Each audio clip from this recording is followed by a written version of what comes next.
Some stories are not lost. They are buried in old newspapers, in vanished towns, a room no one opens anymore, in places people stopped talking about. This is Buried by Time.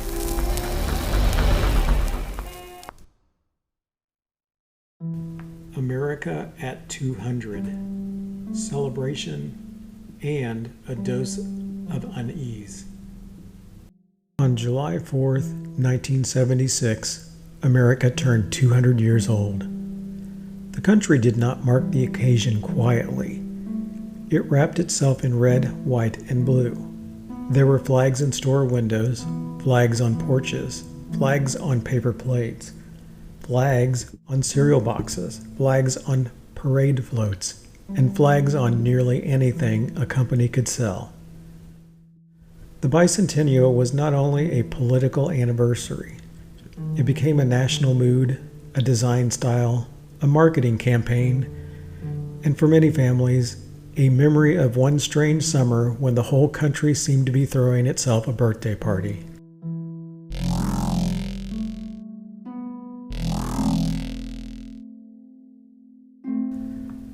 But 1976 was not only a celebration. It was also a year when the United States was trying to recover from the decade that came before it.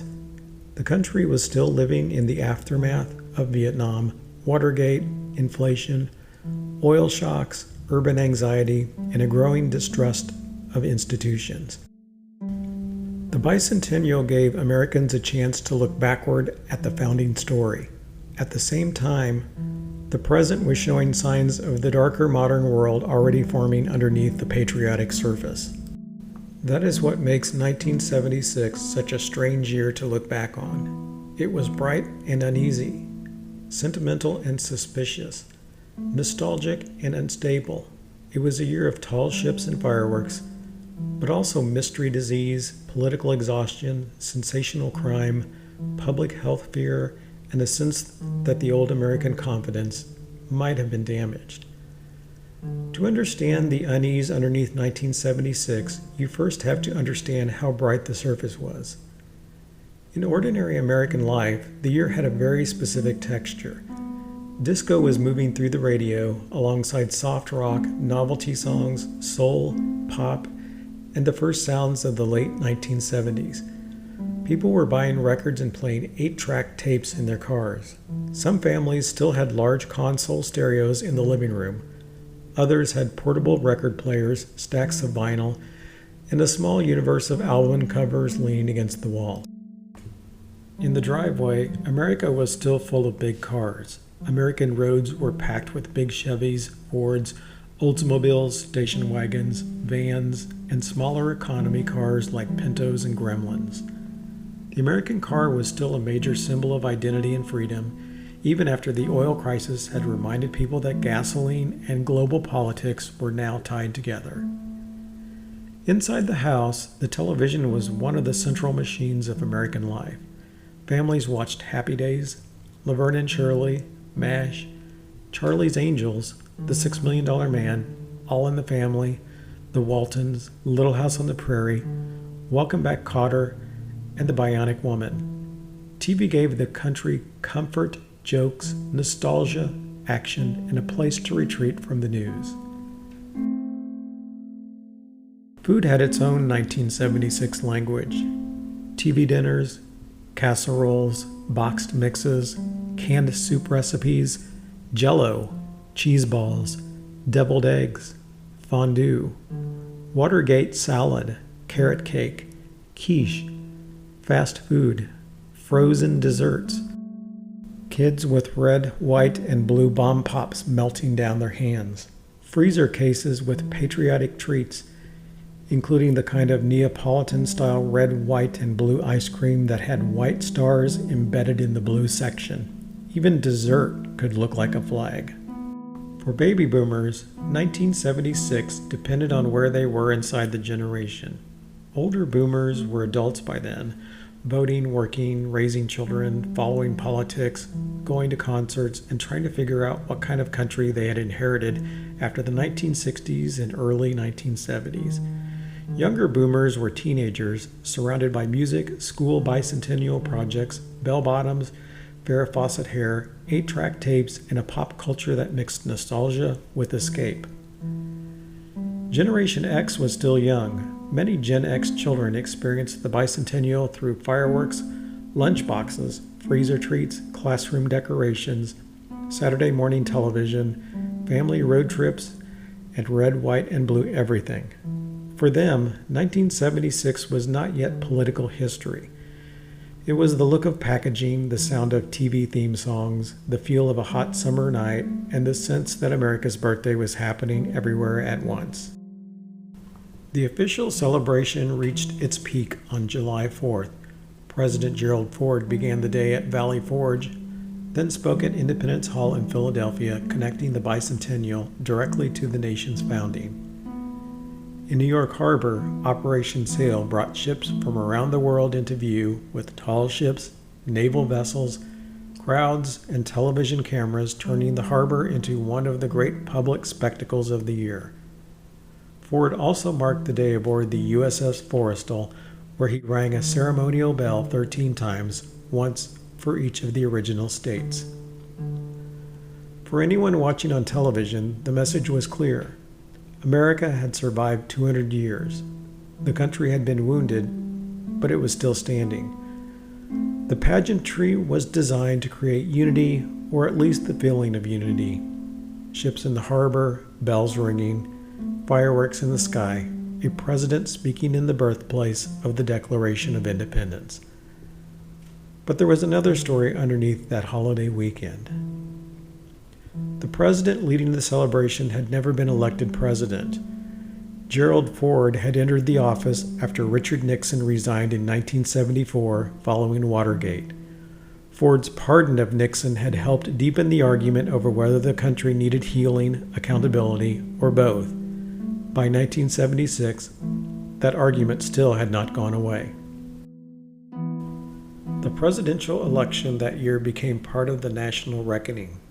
Ford represented continuity, stability, and an attempt to move past scandal. Jimmy Carter, the former governor of Georgia, ran as an outsider. His appeal depended heavily on trust. After Vietnam and Watergate, that was important. Carter's campaign spoke to a country that wanted someone who seemed separate from Washington, separate from the machinery people had come to doubt. The post-war confidence of endless growth had weakened. People were still shopping, dancing, watching television, and buying patriotic products, but the sense of security underneath all of it was thinner than it once had been. The movies of 1976 understood that tension. All the President's Men brought Watergate back into theaters, turning investigative reporting into a national drama. Network captured a country obsessed with television, anger, ratings, and spectacle. Taxi Driver showed urban alienation and violence through a darker lens. Rocky offered a more hopeful story, one about endurance, grit, and an underdog trying to matter in a hard city. Even the entertainment of 1976 seemed split between distrust and hope. Sports gave the country another kind of shared stage. The Pittsburgh Steelers beat the Dallas Cowboys in Super Bowl X, with two of the era's defining NFL teams meeting in a game that felt big enough for the bicentennial year. The Cincinnati Reds, the Big Red Machine, swept the New York Yankees at the World Series. The Boston Celtics won the NBA championship. The Montreal Canadiens won the Stanley Cup. And at the Montreal Olympics, Nadia Comaneci scored the first perfect 10 in Olympic gymnastics, while Bruce Jenner won the decathlon and Sugar Ray Leonard won boxing gold. For a country celebrating itself, sports offered familiar stories: excellence, discipline, competition, national pride, and bodies pushed toward perfection. But even the Olympics sat inside a wider world of Cold War politics, boycotts, nationalism, and media spectacle. Nothing in 1976 existed outside history for long. The more unsettling side of the Bicentennial did not arrive all at once. It came through separate stories scattered across the year, each one touching a different fear. In March, Patty Hearst was convicted of armed robbery and use of a firearm during a felony. By then, her story had already become one of the strangest media events of the decade. She had been kidnapped in 1974 by the Symbionese Liberation Army, then later appeared to participate in a bank robbery with the group. Her trial raised questions about coercion, captivity, ideology, family wealth, celebrity, media coverage, and whether the public was watching a victim, a criminal, or something harder to categorize.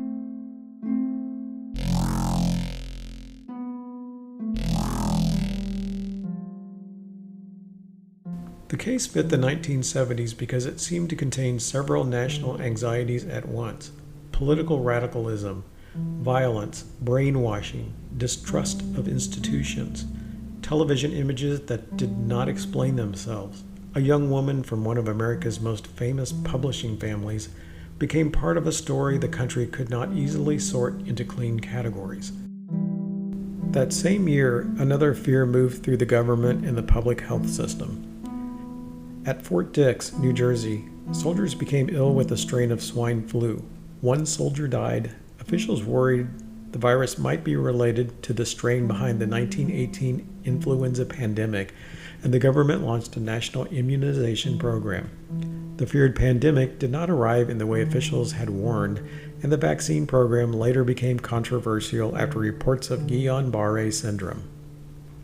The swine flu episode became one of those moments when public health, government authority, scientific uncertainty, and public trust collided. Officials were trying to prevent a possible catastrophe. The public was being asked to believe the government's warning, and after Watergate, belief was no longer as easy as it had once been. Then, in July, just days after the national birthday celebration, one of the most disturbing crimes of the year unfolded in California.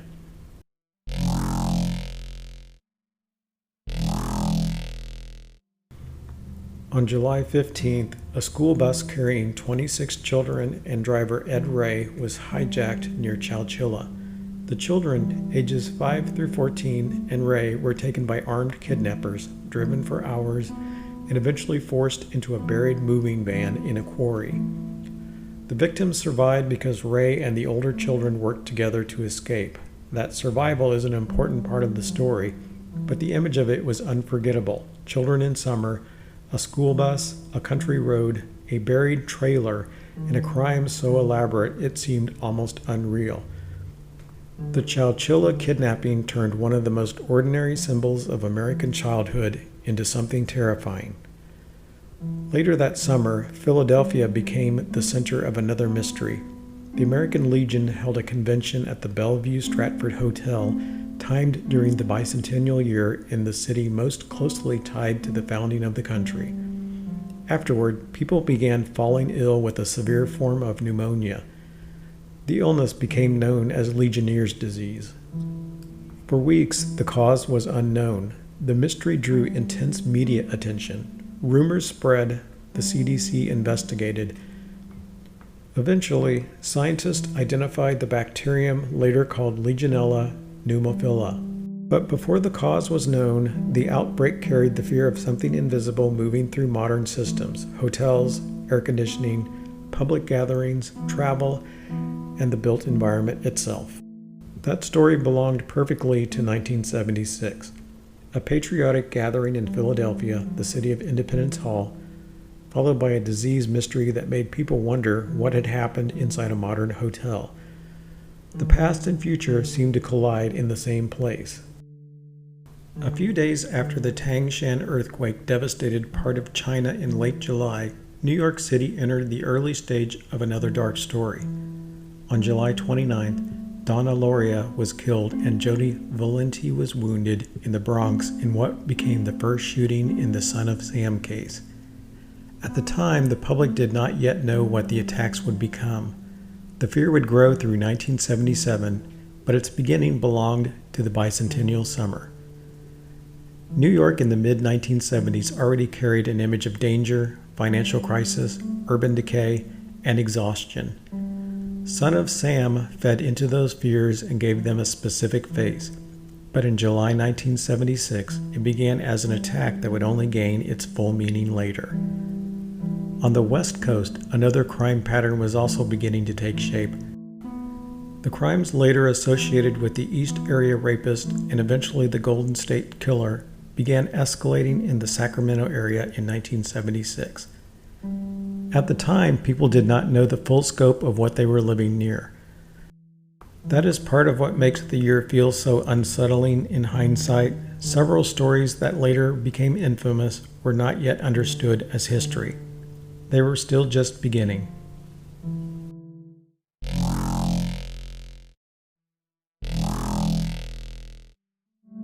The unease of 1976 was not only American. Around the world, major events pressed into the atmosphere of the year. In Uganda, the Entebbe hostage crisis ended on July 3rd and 4th, almost exactly as Americans were celebrating Independence Day. Israeli commandos rescued more than 100 hostages from a hijacked airliner at Entebbe Airport. It became one of the most famous counterterrorism operations of the era, and it reminded the world how much international terrorism, Cold War alignments, and Middle Eastern conflict were shaping the 1970s. In South Africa, the Soweto uprising began in June after black students protested the apartheid government's plan to impose Afrikaans as a language of instruction in schools. The state response and the killing of students, including Hector Peterson, shocked the world and strengthened international attention on apartheid. For Americans watching from a distance, it was another reminder that the language of freedom and democracy did not only belong to American history. Around the world, people were still fighting for the rights those words promised. In China, the Tangshan earthquake struck on July 28th. The official death toll was about 242,000, with some estimates much higher. It was one of the deadliest natural disasters in recorded history. In the same year that America celebrated its founding ideals, another part of the world was absorbing destruction on a scale almost impossible to imagine. And in September, Mao Zedong died, closing one chapter of Chinese history and opening another. The Cold War was not static. It was shifting, sometimes violently, sometimes quietly, often in ways Americans could only partly understand through newspapers and evening news broadcasts. This wider world matters because 1976 was not an isolated American birthday party.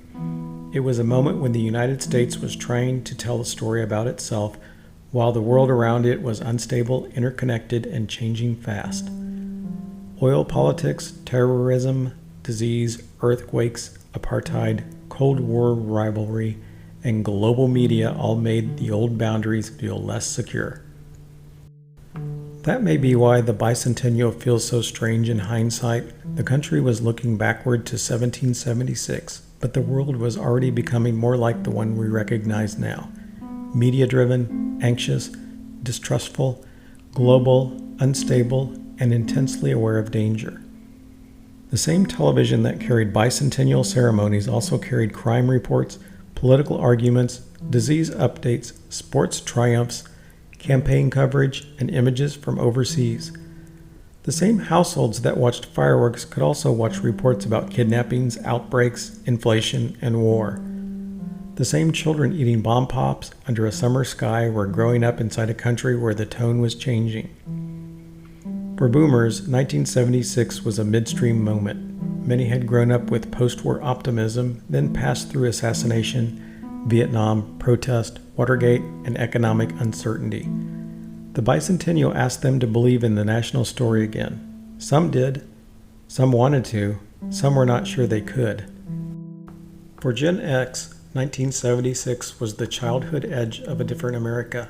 They would grow up with divorce rates, latchkey afternoons, cable television, missing child warnings, stranger danger, economic shifts, and a more skeptical relationship with authority. In that sense, the Bicentennial was both a celebration and a handoff. One generation was being asked to recover belief, another was quietly absorbing doubt. Still, the story of 1976 should not end only in darkness. The Bicentennial was not fake because the country was troubled. The pride people felt was real. The feeling that history belonged not only to museums, but to ordinary people standing on sidewalks and watching the sky light up. There is something moving about that. A country can be wounded and still celebrate. A country can distrust itself and still search for a shared story. A country can be surrounded by bad news and still gather in public, ring bells, watch fireworks, and try to remember what it wanted to be. That is the deeper meaning of 1976. It was simply not America congratulating itself. It was America trying to steady itself after years of damage. The Bicentennial was part of a national attempt to create a moment of unity, even if the unity was incomplete.